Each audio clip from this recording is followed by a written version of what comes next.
దేవునికి స్తోత్రం. అందరికీ మరణాత.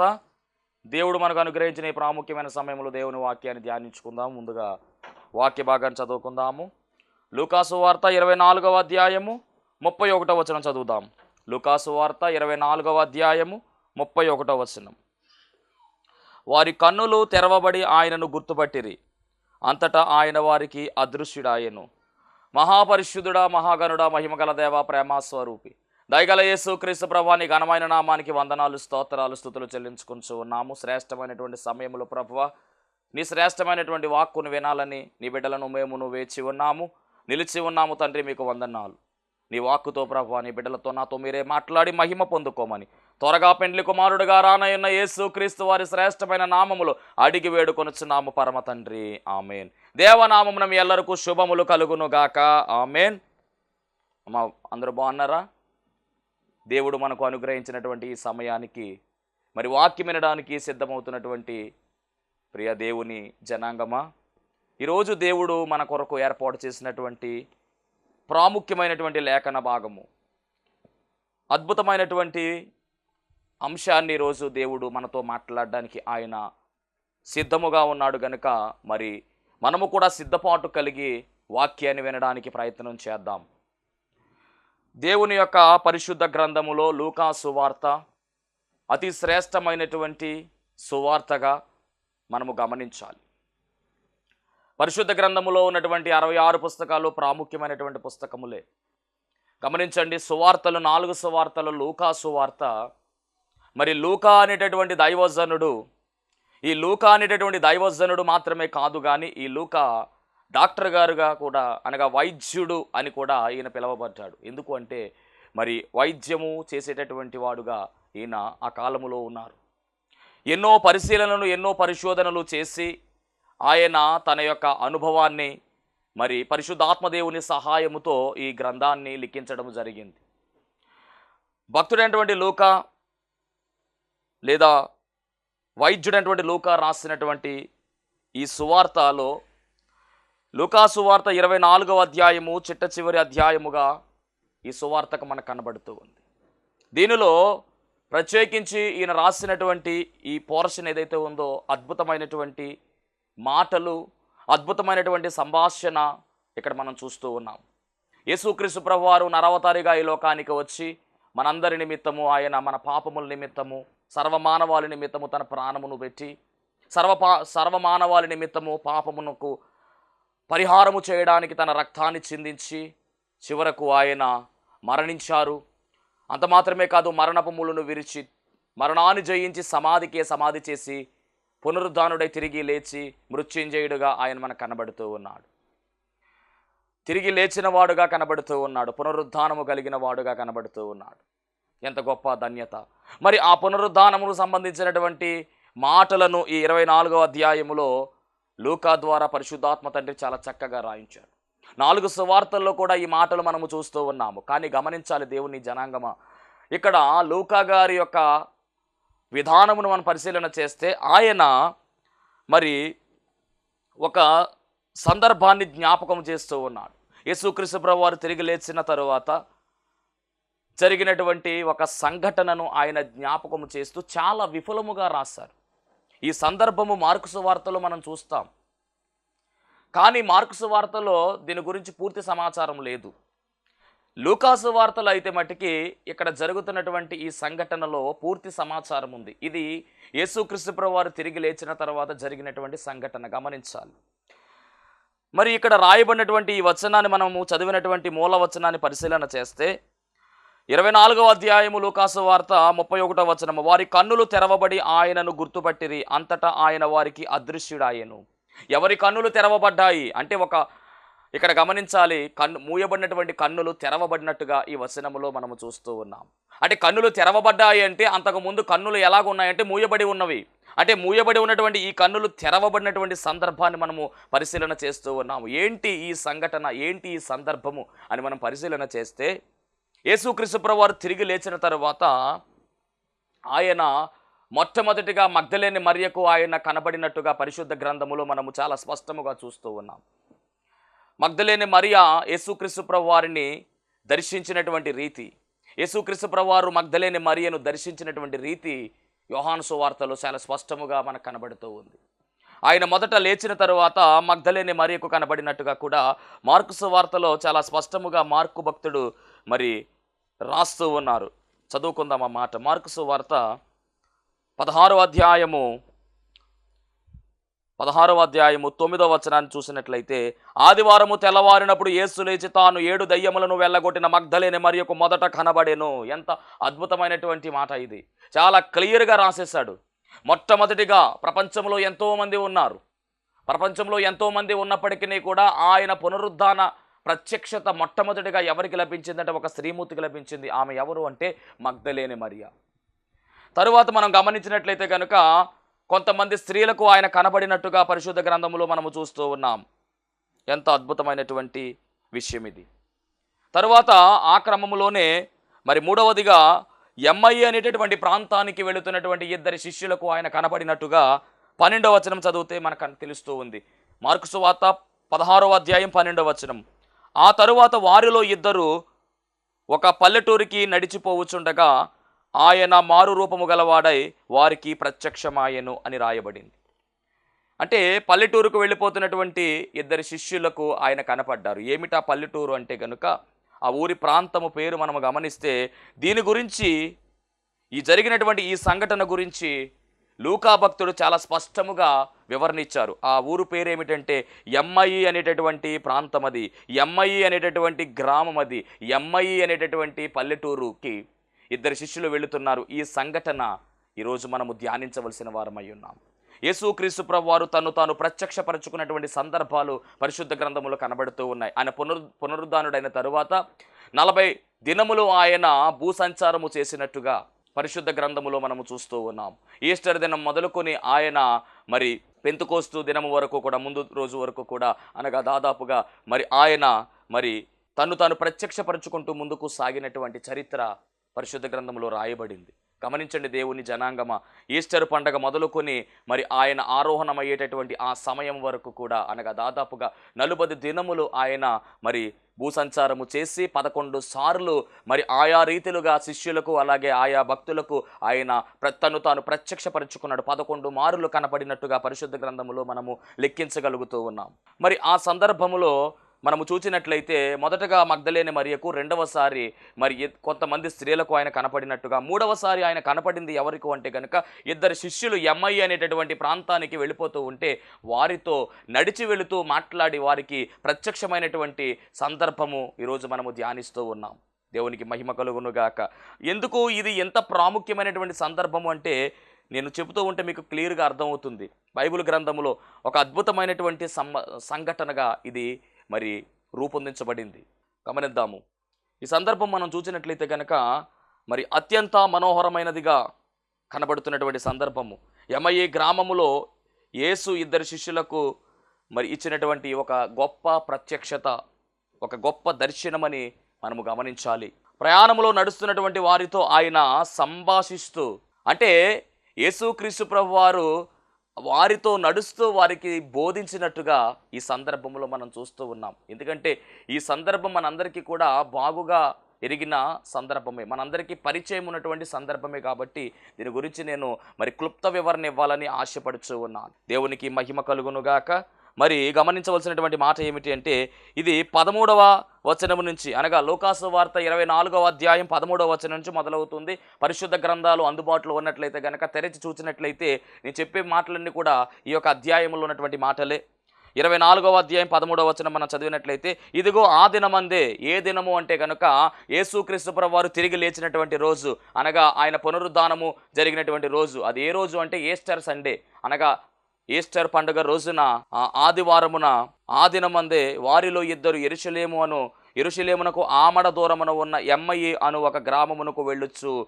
ఇక్కడ 2 వ్యక్తుల గురించి రాస్తూ ఉన్నారు. ఆ 2 ఎవరు అంటే గనక ఒక ఆయన క్లోయిపో, రెండో ఆయన ఎవరు అంటే గనక ఈ గ్రంథకర్తగా ఉన్నటువంటి లూకా అయి ఉండవచ్చని మరి పెద్దలు చెబుతూ ఉన్నారు.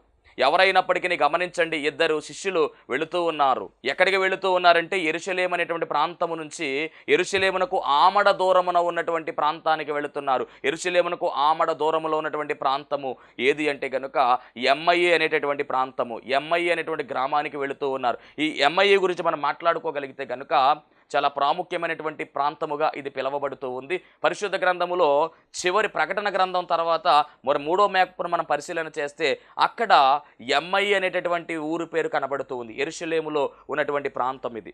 యెరూషలేమునకు ఆమడ దూరము అంటే ఎంత దూరము అని మనము గమనిస్తే గనక దాదాపుగా 11 కిలోమీటర్లని, మరి ఆమడ దూరము అంటే 11 కిలోమీటర్లని మరి మనం గుర్తించవలసిన వారమై ఉన్నాము. అంటే యెరూషలేమునకు ఎమ్మయి అనేటువంటి ప్రాంతము ఎంత దూరము అంటే 11 కిలోమీటర్లు. అంటే ఈ ఇద్దరు శిష్యులు కూడా 11 కిలోమీటర్లు ప్రయాణం చేస్తూ ఉన్నారు.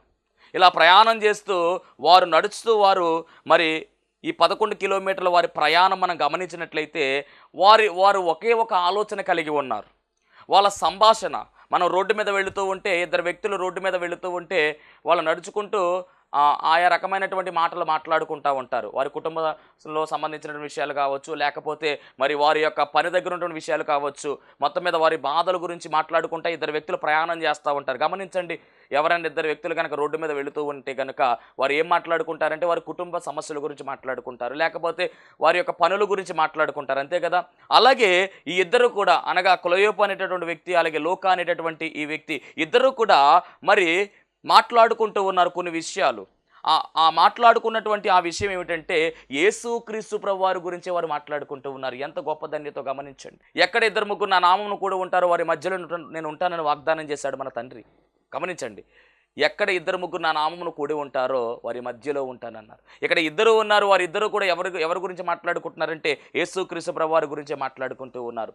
ఒక రకంగా చెప్పాలంటే వారు ఎలాగున్నారంటే కనుక మరి చాలా బాధలో ఉన్నారు, చాలా బలహీనతలో ఉన్నారు, చాలా దిగులుగా ఉన్నారు, కలవరపాటుతో ఉన్నారు.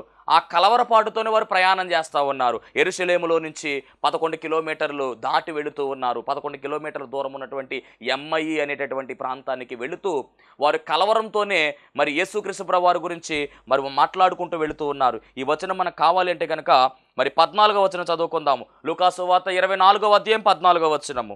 జరిగిన ఈ సంగతులన్నిటిని గూర్చి ఒకరితోనొకరు సంభాషించుచుండిరి. వారు సంభాషించుచు ఆలోచించుకొనుచుండగా యేసు తానే దగ్గరకు వచ్చి వారితో కూడా నడిచాడు. ఎంత గొప్ప ధన్యతో గమనించండి. ఎందుకు ఈ అధ్యాయములో ఈ యొక్క వచనాలకి ఇంత ప్రాధాన్యత వచ్చిందంటే వీళ్ళు యేసుక్రీస్తు ప్రభువారి గురించి ఆలోచన చేస్తూ ఉన్నారు, యేసుక్రీస్తు ప్రభువారి గురించి సంభాషణ చేస్తూ ఉన్నారు. ఎందుకంటే సిలువ వేయబడ్డారు ఆయన, మూడవ రోజు అయిపోయింది. స్త్రీలు చెప్పారు ఏమని అంటే కనుక ఆయన తిరిగి లేచాడు అనేటువంటి వార్త స్త్రీలు చెప్పారు. కానీ మరి ఆ వార్త వీళ్ళు నమ్మలేదండి. ఆ వార్త వీరు నమ్మలేనట్టుగా పరిశుద్ధ గ్రంథంలో మనము చూస్తూ ఉన్నాము. చాలా అద్భుతమైనటువంటి విషయం ఇదంతా కూడా గమనించాలి. లూకా సువార్త 24వ అధ్యాయము 9వ వచనము. అప్పుడు వారు ఆయన మాటలు జ్ఞాపకము చేసుకుని సమాధి యొద్ద నుండి తిరిగి వెళ్ళి ఈ సంగతులన్నీ 11 శిష్యులకును తక్కిన వారందరికీ తెలియజేసిరి. యేసుక్రీస్తు ప్రభువారు తిరిగి లేచినటువంటి వార్త మరి ఆ స్త్రీలు అలాగే మగ్దలేనే మరియ తెలియజేసినప్పుడు వారు ఏం చేస్తున్నారంటే ఈ సంగతులు అపోస్తలులతో చెప్పిన వారెవరనగా మగ్దలేనే మరియయు, యోహన్నాయు, యాకోబు తల్లి అయిన మరియయు వారితో కూడా ఉన్న ఇతరు స్త్రీలను. అయితే వారి మాటలు వీరి దృష్టికి వెర్రి మాటలుగా కనబడెను. ఎంత ఘోరమైనటువంటి ఆలోచన గమనించండి. యేసుక్రీస్తు ప్రభువారు తిరిగి లేస్తానని చెప్పినటువంటి ఆ మాటలు మరి వారు మర్చిపోయారు. యేసుక్రీస్తు ప్రభువారు ముందుగానే చెప్పారు. ఆయన శరీరముతో ఉండగానే, ఆయన ప్రాణముతో ఉండగానే, ఆయన ఇంకను శిలువ మరణము పొందకుండా ఉన్నప్పుడే ముందుగానే ఆయన చెప్పిన మాట ఏమిటంటే ఇదిగో నేను శిలువ వేయబడతాను, నన్ను కొరడాలతో కొడతారు, మనుష్య కుమారుడు శిలువకు అప్పగించబడతాడు, కొరడాలతో కొట్టబడతాడు, అయినప్పటికీ మరణించినప్పటికీ తిరిగి లేస్తాను అనేటువంటి మాట 3వ దినమున తిరిగి నేను లేస్తాను అని ఆయనే స్పష్టముగా తెలియజేశాడు. ఇవన్నీ కూడా మరి వీరు మర్చిపోయారు. ఇప్పుడు తిరిగి లేచినటువంటి వార్త ఈ ఆడవారు తీసుకొచ్చారు. మగ్దలేనే మరియయు అలాగే మిగిలినటువంటి వారు తీసుకుని వస్తే వారి మాటలంట వీరికి ఎలాగున్నాయంటే వెర్రి మాటలుగా ఉన్నాయి. అంటే నమ్మలేదు.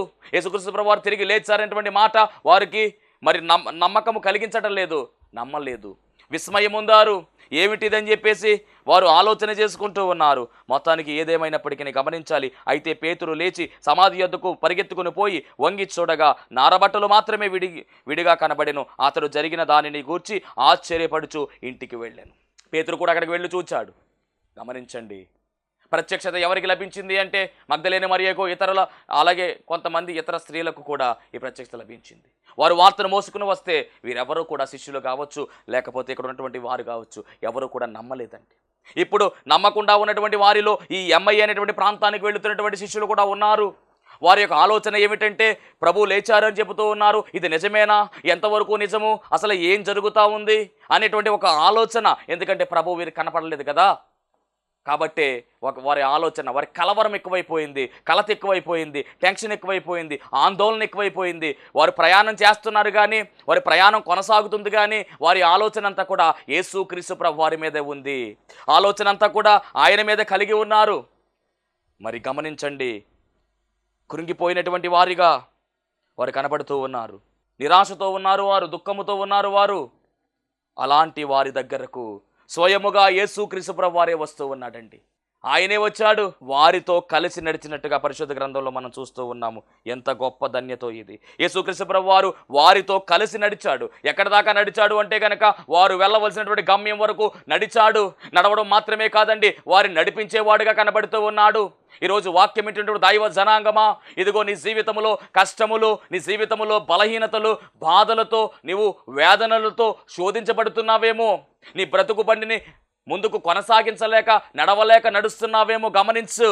నీవు యేసుక్రీస్తు ప్రభు వారిని మాత్రమే తలంచుకుంటూ, ఆయన మాత్రమే ఆలోచన చేస్తూ, ఆయన మాటలను ధ్యానిస్తూ నీ ప్రయాణాన్ని కొనసాగిస్తూ ఉంటే, ఇదిగో నీ ప్రయాణం ఎలాగుంటుందంటే, నీ నడక ఎలా ఉంటుందంటే, ఖచ్చితముగా ఆయన నిన్ను నడిపిస్తాడు. నిన్ను నడిపించేవాడుగా ఆయన కనబడుతూ ఉన్నాడు. నీ నడక ఎలా ఉంటుందంటే కనుక అద్భుతముగా ఉంటుంది. నీవు వెళ్ళేటటువంటి మార్గం ఎలా ఉంటుందంటే సరళమవుతుంది. అడ్డుగా ఉన్నటువంటి ఆటంకములన్నీ కూడా దేవుడు తొలగించి వేస్తాడు. ఎప్పుడయ్యా అంటే కనుక ఆయన నీతో నడిచినప్పుడు మాత్రమే. ఆయన నీతో నడవాలి అంటే కనుక నీవు కష్టకాలములో ఉన్నప్పటికీ, వ్యాధి బాధల్లో ఉన్నప్పటికీ, ఇబ్బందుల్లో ఉన్నప్పటికీ, ఇరుకుల్లో ఉన్నప్పటికీ, అప్పుల బాధల్లో ఉన్నప్పటికీ, యేసుక్రీస్తు ప్రభు వారి యొక్క నామస్మరణను నీవు విడిచిపెట్టకుండా ఆయన నామాన్ని తలంచుకుంటూ నువ్వు ముందుకు సాగినట్లయితే ఖచ్చితముగా దేవుడు నీకు విజయాన్ని అనుగ్రహిస్తాడు. నీ నడకను ఆయన చాలా తేలిక చేస్తాడు, నిన్ను నడిపిస్తాడని ఈ వాక్య భాగం సెలవిస్తూ ఉంది. వాళ్ళు కలవరంతో ఉన్నారండి. వాళ్ళు ఏది నమ్మాలో, ఏది సత్యమో గ్రహించుకున్నటువంటి విధానంలో వారు ఉన్నారు. అయినప్పటికీ కూడా వారి తలంపంతా కూడా ఎక్కడ ఉందంటే యేసుక్రీస్తు ప్రభు వారి గురించి ఉంది. ఆయన మాటలే ఆలోచన చేస్తూ ఉన్నారు, వాళ్ళు సంభాషణ చేసుకుంటూ ఉన్నారండి. ఇక ఊరు సమస్య ఏమీ లేదు వారి దగ్గర, లోకపరమైనటువంటి ఆలోచనలు ఏమీ లేవు, వ్యక్తిగతమైనటువంటి ఆలోచనలు ఏమీ లేవు. కేవలము యేసుక్రీస్తు ప్రభు వారి గురించి వారి ఆలోచన చేస్తూ ఉన్నారు కనుక వారి మధ్యలోనికి ఆయన దిగి వచ్చినట్టుగా రాయబడింది బైబిల్ గ్రంథంలో. చదువుకుందాం ఈ మాట. లూకా సువార్త 24వ అధ్యాయము 14వ మనం చదివినట్లయితే కనుక, జరిగిన ఈ సంగతులన్నిటిని గూర్చి ఒకరితో ఒకరు సంభాషించుచుండిరి. వారు సంభాషించుచు ఆలోచించుకొనుచుండగా యేసు తానే దగ్గరకు వచ్చి వారితో కూడా నడిచెను. కానీ చిత్రం ఏమిటంటే, అయితే వారు ఆయనను గుర్తుపట్టలేకుండా వారి కన్నులు మూయబడెను. చూసారా, యేసుక్రీస్తు ప్రభు వారిని గుర్తుపట్టలేదు. వారి కన్నులు ఎలాగున్నాయంటే కనుక మూయబడి ఉన్నవి. ఎందుకో యేసుక్రీస్తు ప్రభు వారు నడిచారు అనేటటువంటి మాటలు ఈరోజు మనము ధ్యానించవలసిన వారమై ఉన్నాము. యేసుక్రీస్తు ప్రభు వారు ఎందుకు నడిచారు, వారితో ఎందుకు నడిచారు అనేటటువంటి ఈ మాట మనము చూడాలి.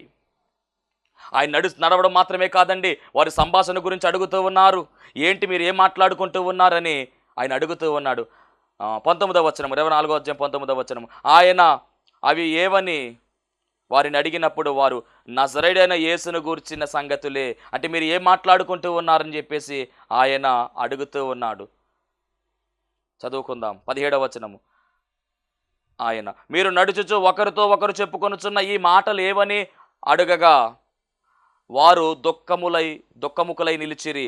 వారిలో కొలయపోను వాడు యెరూషలేములో బస చేయుచుండిన నీకు ఈ సంగతులు ఏమీ తెలియవా అని చెప్పేసి అతను అంటూ ఉంటే, యేసుక్రీస్తు ప్రభు వారు అంటున్నారు, ఏ సంగతుల గురించి మీరు మాట్లాడుకుంటున్నారు అని అడిగితే అప్పుడు వారు అంటున్నారు కదా, ఆయన అడిగినప్పుడు వారు నజరేయుడైన యేసును గూర్చిన సంగతులే అని చెప్పి వారు ఏమంటున్నారు చూద్దాం. ఆయన దేవుని ఎదుటను ప్రజల ఎదుటను క్రియలలోను వాక్యములను శక్తి గల ప్రవక్త అయ్యుండెను. మొత్తం మీద యేసుక్రీస్తు ప్రభువు వారి గురించి ఒక ఆలోచన వీరికి ఉంది. అదేమిటంటే ఆయన దేవుని ఎదుటను ప్రజలందరి ఎదుటను క్రియలలోనూ వాక్యములోనూ శక్తి కలిగిన ప్రవక్త. అంటే యేసుక్రీస్తు ప్రభువు వారిని ఎలా అర్థం చేసుకుంటున్నారంటే ఒక ప్రవక్తగా అర్థం చేసుకుంటూ ఉన్నారు. దేవునికి మహిమ కలుగునుగాక. ఎందుకు ఆయన నడవలసి వచ్చింది వారితో అని మనం పరిశీలన చేస్తే గమనించండి. ఎందుకు నడవలసి వచ్చింది అంటే కనుక వారు కృంగిపోయిన వారిగా ఉన్నారు. కృంగిన వారి బాధను తెలుసుకోవడానికి వారితో ఆయన నడిచినట్టుగా మరి మనం గమనించాలి. ఎందుకు యేసుక్రీస్తు ప్రభువు వారు వారితో నడిచారు? నడుస్తూ వారికి సువార్త ఎందుకు ప్రకటించారు? ఈరోజు మన ఆలోచన చేయవలసినటువంటి అంశము ఏమిటంటే యేసుక్రీస్తు ప్రభువు వారు ఎంఐ అనేటువంటి ప్రాంతానికి వెళుతున్నటువంటి వారితో ఎందుకు నడిచారు అంటే కనుక వారు కృంగిపోయి ఉన్నారు. కృంగిన వారి బాధను తెలుసుకోవడానికి వారితో ఆయన నడిచాడు అనే విషయాన్ని మరి మొదటి మాటగా నేను మీకు తెలియజేస్తూ ఉన్నాను. ఆయన మరి 13వ వచనం చూస్తే 13వ వచనం 24:13 ఇదిగో ఆ దినమందే వారిలో ఇద్దరు యెరూషలేమునకు ఆమడ దూరమున ఉన్న ఎమ్మయి అను గ్రామమునకు వెళ్ళొచ్చు. అంటే వారు వెళుతూ ఉన్నారు. అలా వెళుతూ ఉన్నటువంటి వారితో యేసు తానే వారిని వెదకి కనుగొని వారి దగ్గరకు వచ్చాడండి. అంటే కృంగుబాటులో ఉన్నటువంటి వారిని ఆయన కనుగొనేటటువంటి వాడుగా ఉన్నాడు. ఎవరైతే కృంగుబాటులో ఉన్నారో, ఎవరైతే మరి బాధలో ఉన్నారో, ఎవరైతే ఇబ్బందులో ఉన్నారో, ఎవరైతే సమస్యలో ఉన్నారో, ఎవరైతే శోధనలో ఉన్నారో, ఇవన్నీ కూడా ఎరిగినవాడు ఆయన. కాబట్టి అలాంటి వారిని వెదకి రక్షించడానికి ఆయన వచ్చాడు.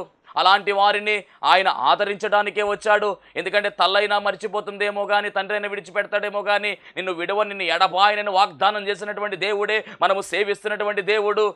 దేవుని వాక్యం వింటున్నటువంటి దైవ జనాంగమా గమనించండి. నీ జీవితంలో కూడా కృంగిబాటుతో నువ్వు బాధపడుతున్నావేమో.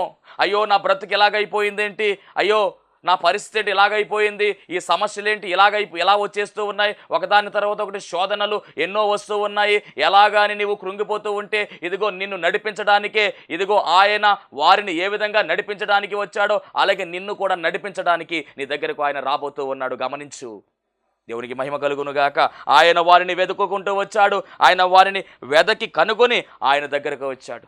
అలనాడు జక్కయ్య అనేటటువంటి వ్యక్తి మేడి చెట్టు ఎక్కి కూర్చున్నప్పుడు ఆ జక్కయ్య దగ్గరకు స్వయముగా యేసుక్రీస్తు ప్రభువారే వచ్చారు. ఎందుకంటే జక్కయ్యను వెదకి రక్షించడానికి ఆయన వచ్చినట్టుగా మనం చూస్తూ ఉన్నాము. అంత మాత్రమే కాదు, సమరయ అనేటటువంటి ప్రాంతానికి కూడా ఆయన పనిగట్టుకుని వెళ్ళాడు. అంటే కనుక సమరయ స్త్రీ అనేటటువంటి ఆమెను ఆయన వెళ్ళినట్టుగా. అంత మాత్రమే కాదు, ఆమె ద్వారా ఆ ప్రాంతం వారందరూ కూడా రక్షణలోనికి రావడానికి మరి ఆయన కార్యము చేసినట్టుగా మనం చూస్తూ ఉన్నాము. అంటే వెదకి రక్షించేవాడై ఉన్నాడు. గమనించండి. వారి దగ్గరికి వెళ్ళి వారితో మాట్లాడుతూ ఉన్నాడు. ఎందుకు మీరు ఇంత బాధపడుతూ దేని గురించి మాట్లాడుకుంటున్నారు అడుగుతూ ఉన్నాడు. ఏమంటే ఆయనకి తెలీదా? తెలుసు. ఎందుకంటే ఆదాము, గమనించండి, గతంలో కూడా మనము పరిశుద్ధ గ్రంథములో మరి పాత నిబంధనలు మనం చూస్తే కనుక ఆదాము దగ్గరికి ఆయన వెళ్ళినప్పుడు అప్పటికే తప్పు చేసి ఆదాము దాక్కున్నాడు చెట్టు వెనకాల. ఆదామా ఎక్కడా అని అడుగుతూ ఉన్నాడు. ఆదామా ఎక్కడా అంటే ఆయనకు తెలీదా? ఎక్కడున్నాడో తెలుసు. కానీ మన నుంచి సమాధానం ఆయన రప్పించుకోవడానికి ఆయన ఇష్టపడుతూ ఉన్నాడు. అందుకని కనుక ప్రార్థన చేయమంటాడు ఆయన. అడుగుడు మీకు ఇయ్యబడును అన్నాడు. ఏమంటే అడగకుండానే ఆయనకు అన్నీ తెలుసు. కానీ అడిగడము ఆయనకు ముచ్చటంట. అడిగి మనం పొందుకోవాలి. అందుకని ఇక్కడ అడుగుతున్నాడు, అయ్యా మీరు దేని గురించి మాట్లాడుకుంటున్నారు, మీరు మాట్లాడుతున్న సందర్భం ఏమిటి అని అడుగుతూ ఉన్నాడు. ఆయన అడగడం మాత్రమే కాదండి, చక్కగా వారితో మరి అనేకమైన విషయాలు కూడా ఆయన బోధించినట్టుగా మనం చూస్తూ ఉన్నాం. దేవునికి మహిమ కలుగును గాక. ఆయన ఎందుకు నడిచాడు అంటే గనక కృంగుబాటులో ఉన్నటువంటి వారి బాధను తొలగించడానికి, వారి సమస్యను తెలుసుకోవడానికి వారితో నడిచాడు. రెండవదిగా మనం గమనిస్తే అల్పవిశ్వాసులుగా ఉన్నటువంటి వారి యొక్క అల్పవిశ్వాసాన్ని తొలగించడానికి వారితో నడిచాడు. ఎంత గొప్ప విషయమో. ఈరోజు నీ జీవితంలో కూడా అల్పవిశ్వాసం ఉన్నదేమో. ఇదిగో ఆయన నీతో నడవడానికి సిద్ధముగా ఉన్నాడు. అల్పవిశ్వాసాన్ని తొలగించేటటువంటి ప్రయత్నం ఆయన చేశాడు. అందుకని 25వ వచనము, అందుకాయన అవివేకులారా, ప్రవక్తలు చెప్పిన మాటలన్నిటినీ నమ్మని మందుమతులారా, క్రీస్తు ఈలాగు శ్రమపడి తన మహిమలో ప్రవేశించుట అగత్యము కాదా అని వారితో చెప్పి ప్రవక్తల లేఖనాలను, గ్రంథములను, ఆ గ్రంథములో రాయబడినటువంటి వచనాలన్నిటినీ కూడా జ్ఞాపకము చేశాడండి. అంటే వారిలో ఉన్న అవిశ్వాసాన్ని తొలగించడానికి ఆయన వారితో నడిచాడు. మొదటిగా మనం గమనిస్తే కనుక కృంగుబాటులో ఉన్నటువంటి వారి యొక్క కృంగుబాటును అలాగే బాధను తొలగించడానికి వారితో నడిచినట్టుగా మనం చూస్తూ ఉన్నాము. అలాగే రెండవదిగా అల్పవిశ్వాసాన్ని తొలగించడానికి, అవిశ్వాసాన్ని తీసివేయడానికి, విశ్వాసములో స్థిరపరచడానికి ఆయన వారితో నడిచాడు. అంత మాత్రమే కాదండి, మూడవదిగా మూయబడినటువంటి వారి కన్నులు తెరవడానికి వారితో నడిచాడు. ఇక నాలుగవదిగా మనం గమనిస్తే కనుక శిష్యుల వీరి హృదయము మండించడానికి వారితో నడిచాడు. హృదయాన్ని మండించాడు. లేఖనాలు జ్ఞాపకము చేయగా అనగా మోషే గారు మనం గమనిస్తే కనుక ఆది కాండములో అనగా ఆది కాండము, నిర్గమకాండము, అలాగే లేవియాకాండము, సంఖ్యాకాండం, ద్వితీయోపదేశకాండం అంటే తోరాలో రాయబడినటువంటి 5 కాండాలను తోరా అంటారు, ధర్మశాస్త్రం అంటారు. ఈ ధర్మశాస్త్రంలో రాయబడినటువంటి యేసుక్రీస్తు ప్రభువారికి సంబంధించినటువంటి లేఖనాలను జ్ఞాపకం చేశారు. అలాగే ప్రవక్తల గ్రంథాల్లో రాయబడినటువంటి లేఖనాలను జ్ఞాపకం చేశాడు ఆయన. అంత మాత్రమే కాదు, పరిశుద్ధ గ్రంథంలో పాత నిబంధనలో ఉన్నటువంటి అనేకమైనటువంటి ప్రవచనాలు, యేసుక్రీస్తు ప్రభువారికి సంబంధించిన ప్రవచనాలన్నీ కూడా జ్ఞాపకం చేసి వారి హృదయాలను మండించినట్టుగా మనము చూస్తూ ఉన్నాము. అంటే ఎందుకు యేసుక్రీస్తు ప్రభువారు వారితో నడిచాడు? ఈ ప్రాంతము గుండా వెళుతున్నటువంటి వారితో ఎందుకు నడిచాడు అంటే కనుక వాళ్ళ హృదయాలను మండించడానికి నడిచాడు. దేనితో మండించాడంటే లేఖనాలతో మండించాడు. దేనితో మండించాడంటే దేవుని వాక్యముతో మండించాడు. మొత్తానికి ఏమి జరిగింది అంటే కనుక ఐదవది, ఎందుకు ఆయన మరి వారితో నడిచాడంటే తన్ను తాను ప్రత్యక్షపరచుకోవడానికి నడిచాడు. అద్భుతమైనటువంటి ప్రత్యక్షత వారికి లభించింది. అప్పుడు వారు అనుకుంటున్నారు, ఇదిగో నజరేయుడైనటువంటి యేసుక్రీస్తు ప్రభువు వారు తిరిగి లేచారు అని వారు గ్రహించుకున్నారు. అంత మాత్రమే కాదండి, ఈ వార్తను పట్టుకొచ్చి శిష్యులకు మరలా వారు తెలియజేసినట్టుగా మనము చూస్తూ ఉన్నాం. ఎంత గొప్ప చరిత్ర అండి ఇది. నడుస్తూ బోధ చేసి వారిని మార్చినట్టుగా మనం చూస్తూ ఉన్నాం. ఈరోజు యేసుక్రీస్తు ప్రభువారు మనతో నడవాలి, యేసుక్రీస్తు ప్రభువారితో మనము నడవాలి, ఆయన మనతో నడవాలి, మనము ఆయనతో నడవాలి. హానోకు దేవునితో నడిచి పరలోకములోనికి చేర్చబడ్డాడు. అలాగే మనము కూడా యేసుక్రీస్తు ప్రభువారితో మనము నడవాలి, ఆయన మనతో ఉండాలి. అలా ఉండాలి అంటే నిరంతరము కూడా యేసు నామస్మరణ మనము చేయాలి. నిరంతరము కూడా ఆయన నామాన్ని మనము కలిగిన వారమై నిరంతరము కూడా ఆయన గణపరుస్తూ నిరంతరము ఆయన స్తుతిస్తూ మనం ముందుకు సాగినట్లయితే దేవుడు ఖచ్చితంగా మనతో నడిచేటటువంటి దేవుడై ఉన్నాడు, మనల్ని నడిపించే దేవుడై ఉన్నాడు. అట్టి ధన్యత భాగ్యము దేవదేవుడు మనందరికీ అనుగ్రహించును గాక. ఆమెన్. మహోన్నతునికి వందనాలు, స్తోత్రాలు. పెద్దబడినటువంటి వాక్యము ద్వారా రావాల్సిన దీవెనలు సమృద్ధిగా నీ బిడ్డలకును మాకును దయచేసి, ఇదిగో నాయన నీ అడుగు జాడల్లో మేము నడవడానికి సహాయము దయచేయమని, మమ్మల్ని నడిపించి మీరే మహిమ పొందుకోమని త్వరగా పెండ్లి కుమారుడుగా రానయ్యన్న యేసుక్రీస్తు వారి నామములు అడిగి వేడుకొనుచున్నాము పరమ తండ్రి. ఆమెన్. దేవనామమున మీ ఎల్లరకు శుభములు కలుగునుగాక. ఆమెన్. అందరికీ మరణాత. దేవునికి స్తోత్రం. అందరికీ వందన మరణాత తెలియజేస్తున్నాను. మరణాత మహిమస్వరం అనే ఆధ్యాత్మిక కార్యక్రమాన్ని వీక్షిస్తున్న మీ అందరికీ కూడా మరొక పర్యాయము ప్రభు పేర వందన మరణాత తెలియజేస్తూ ఉన్నాను. మరి ఈ కార్యక్రమము ఎంతో ఆశీర్వాదంగా ఉందని, ఈ కార్యక్రమం ద్వారా ఎన్నో మేలు పొందుకున్నామని మరి మీరు అందరూ కూడా ఫోన్ కాల్ చేస్తూ ఉన్నారు. చాలా సంతోషము. ఎన్నో అద్భుత ఆశ్చర్యకార్యాలు దేవాదేవుడు ఈ కార్యక్రమం ద్వారా జరిగిస్తూ ఉన్నారు. దేవుని నామమునికి మహిమ కలుగునుగాక. మరి మీరు చూస్తున్నటువంటి ఈ యొక్క షెడ్ గురించి గతంలో మీకు చెప్పడం జరిగింది. యజమానుడు మరి దీన్ని బేరం పెట్టారని చెప్పేసి, దీన్ని తీసుకుంటే ఇక్కడ ఆరాధన జరుగుతుంది, లేకపోతే మనం బయటికి వెళ్ళాలనేటువంటి పరిస్థితిని మీకు చెప్పినందుకు చాలామంది మరి సహకరించారు. కొంతమంది మరి అమౌంట్ పంపించడం జరిగింది, అలాగే ప్రార్థన చేయడం జరిగింది. దేవుని మహాకృపను బట్టి పంపించినటువంటి కొంత అమౌంట్ మరి యజమానుడికి కట్టడం జరిగింది. ఇంకా చాలా అమౌంట్ మనము వారికి ఇవ్వాల్సి ఉంది. కనుక మరి ఈ కార్యక్రమాన్ని వీక్షిస్తున్నటువంటి మీకు ఎవరికైనా కనుక ప్రేరేపణ కలిగినట్లయితే కనుక మరి మీ వంతు సహకారాన్ని అందించండి. ఈ దీన సేవకునికి మీ యొక్క సహకారం అందించి ఈ సేవను మరి ముందుకు వెళ్ళేలాగా సహకరించవలసిందిగా ప్రభు పేరు తెలియజేస్తూ ఉన్నాను. మీకు ఎవరికైనా కనుక మరి ప్రేరేపణ కలిగినట్లయితే కనుక స్క్రీన్ మీద కనపడుతున్నటువంటి ఆ నెంబర్కి ఫోన్పే చేయండి, లేదా ఫోన్ చేసినట్లయితే కనుక నేనే స్వయంగా మాట్లాడతాను. మీ సహకారాన్ని అందించండి. ప్రభు పనిలో మీరు కూడా పాలి భాగస్తులు కావాల్సిందిగా ప్రభు పేరు తెలియజేస్తున్నాను. అందరికీ మరణాత.